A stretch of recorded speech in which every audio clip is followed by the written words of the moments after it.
So what's going on, guys? My name's Jamie and welcome back to Officially Gassed. Today and finally we're going to be taking a look at my Stage 2 APR tuned VW Golf R. This thing's a little beast, so you don't want to miss this. Make sure you stay tuned and let's get it.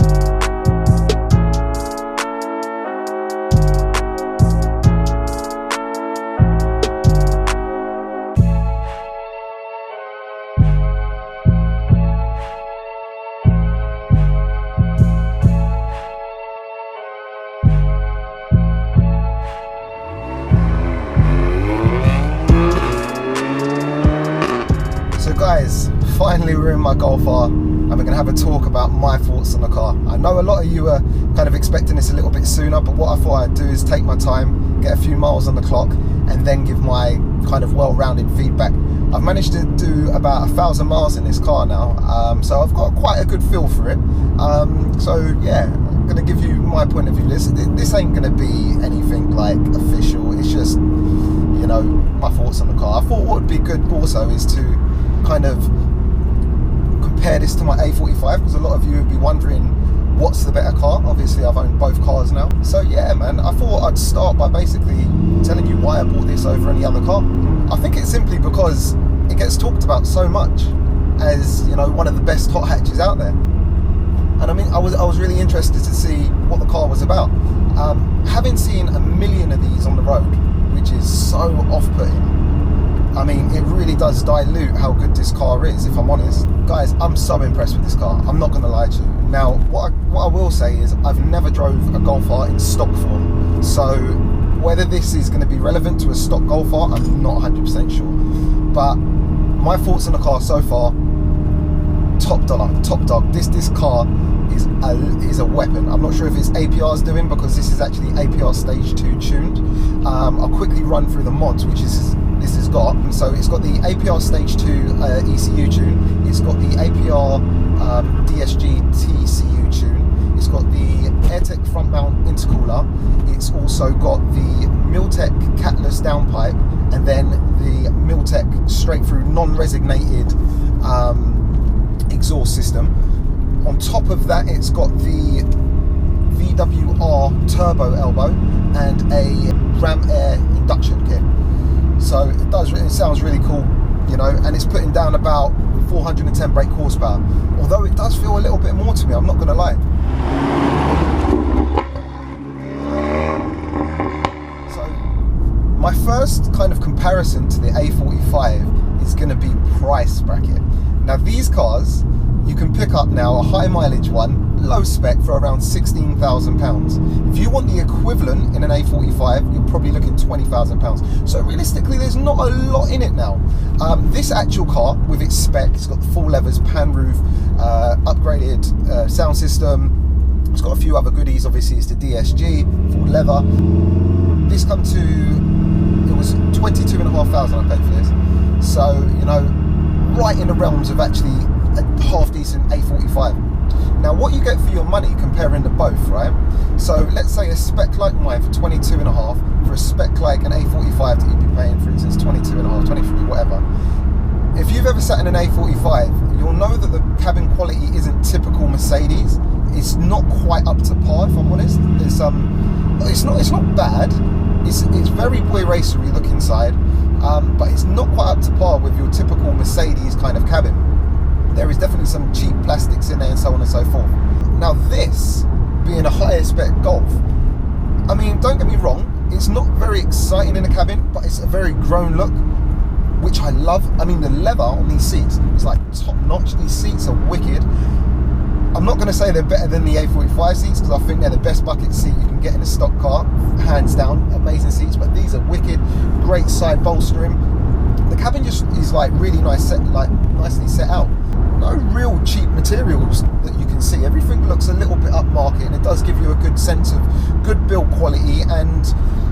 it's just sturdy. It's golf, guys. It's like typical, like, you know what I mean? It's VW. They do things properly, like, you know what I mean? That's why they've got such a good name. It's hands down for me, this interior, and I don't think this is me being biased, this interior, I'll go as far as saying is better than the A45s. Full stop.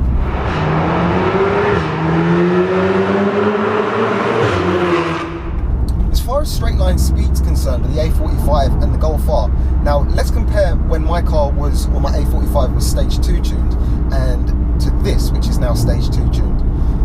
Guys, I don't think there's anything in it. I mean, my A45 was running about 430 brake horsepower. This is running 410 brake horsepower, but this is about 50 to 100 kg lighter than the A45. Plus, it's got a better gearbox, and I'll hands down say that too. This gearbox is so much quicker than the A45's one. I'm not kind of slagging off the A45's gearbox, because it's a great gearbox, you know, dual clutch transmission, but it is a bit lazy, and any A45 owner will tell you that it was a little bit lazy.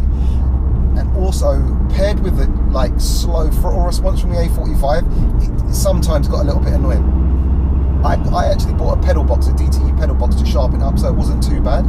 But this car out the box, how it is now, I mean, it's amazing. And also, as I say, it's had a DSG tune, but the throttle response is amazing compared with the, or paired with the gearbox. 0 to 60 times, these are getting on an APR stage 2 plus, like 3.6 seconds to 60.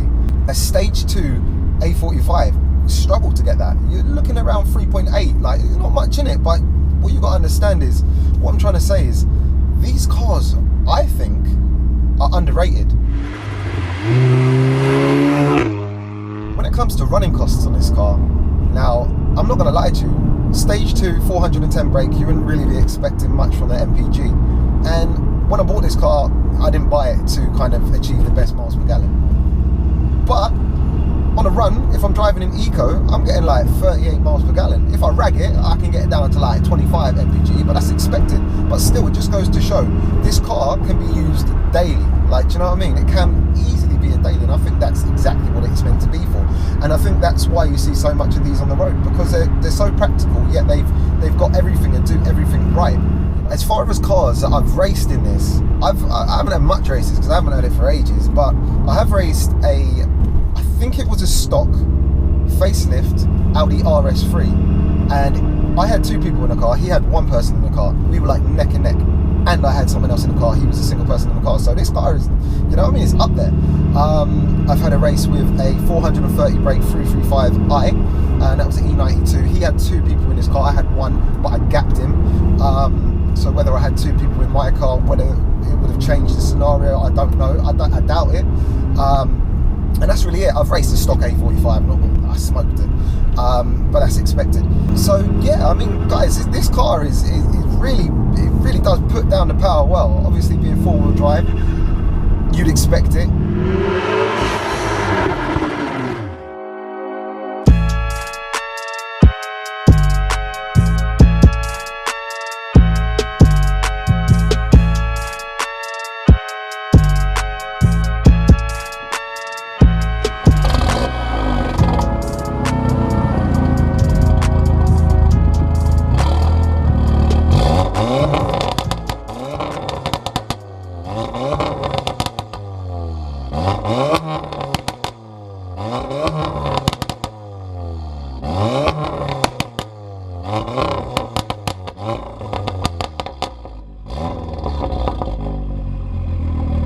So obviously, guys, like some of you might know that I've owned quite a good range of cars, and I've drove quite a good spectrum of the hot hatches too. So I've drove the M135i, the M140i, obviously owned Audi S3 8V, drove the Golf R, which I own now. I've drove the Audi RS3 too. And comparing them all, honestly, and I hope you guys don't think I'm being biased, I think this is the most well-rounded package. RS3, numb to drive, great sound, good straight line speed. M140i, so adjustable, wicked car to drive, great gearbox, loads of grunt, absolutely loads of grunt, rear wheel drive, so it's playful. However, whether you can use it in the winter, and England like 90% of the time is winter, I'm not sure. Same goes with the M135i. S3, again, 4-wheel drive, but at the end of the day, numb. Like, you know what I mean? A45 now, which I've owned too, it's a close contender, but I think this one handles that much better. It really does give better feedback, and I think it really does, you know, on the limit, give you more control, and it really holds it more steady. People say that these cars feel like they've got weights on all the wheels, like they're that grounded when you're going around corners, like they feel like you're like on rails. And guys, I swear to anyone who's drove a Golf R would know that. These are like weapons, like back roads, country lanes, these are weapons. Like I'm wondering how far I can push this before I come off the road. Like literally, the A45 I could push hard, but you know, on the limit it would start to plow and you could feel it getting a little bit sketchy. This, you know, you feel it let go a little bit, but then it's like the computer system and the hardet system kind of shuffles around, and it gets you around the corner. It's amazing. It makes you feel invincible, you know, and that's what you want from a car. That's, you know what I mean? Whether or not you are a good driver or not, this makes you feel like one. Like, you know, it makes me feel like a good driver. So yeah, I mean, yeah, when it comes to hot hatches, guys, I honestly think in England, for the price package, for what you get, I really don't think this can be beaten.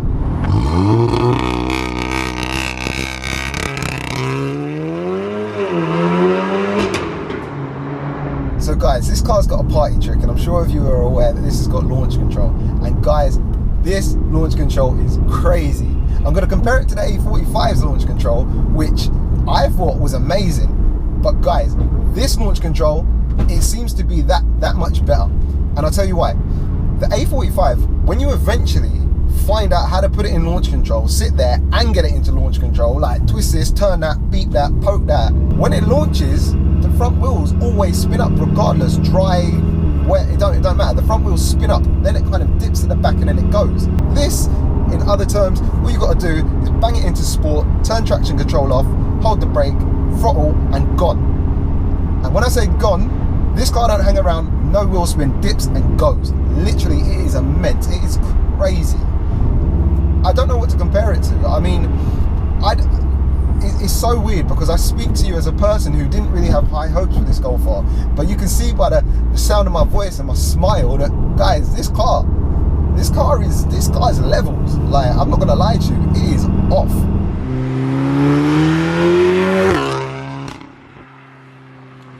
So also, like, when it comes to tuning and things like that, I bought this car how it is. Don't get me wrong, some people will be offended by buying a car that's already kind of been built by a previous owner. Some people love to buy a car stock and gradually build it up to what they like and their preference. But guys, I'm not gonna lie, exactly how you see this car here is exactly how I'd have it. So I think I'd just cut out any of the middleman, wasting money, spending mods, doing this, doing that, and I bought it ready. It's a great base to work off. I might put some more mods on it. I'm not 100% sure yet what I'm going to do with it. I think I'm going to take it a little bit slower in this one. Definitely got an Alcantara steering wheel on the cards, probably a Maxton rear diffuser, little spoiler, things like that. But as far as going stage 3, for now, I'm going to hold back on that. Although I don't think it would need a lot more to actually go stage 3. I'll probably get shot down for this, but I think probably injectors, high pressure fuel pump, and just the ECU tune on top of a turbo, obviously. So, I mean, hopefully it's quite accessible if I do decide to actually take that step, guys. So, I'm going to bust a little launch control now. Let's get it.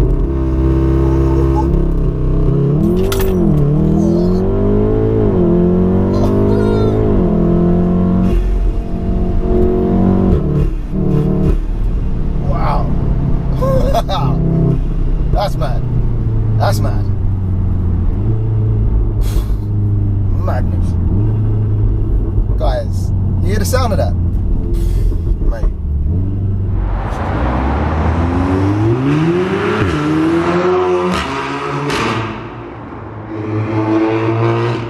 So guys, I think we're going to end the video there. Thanks for watching. I mean, I know today hasn't been properly well scripted or anything like that, but I just wanted to give my feedback on the car.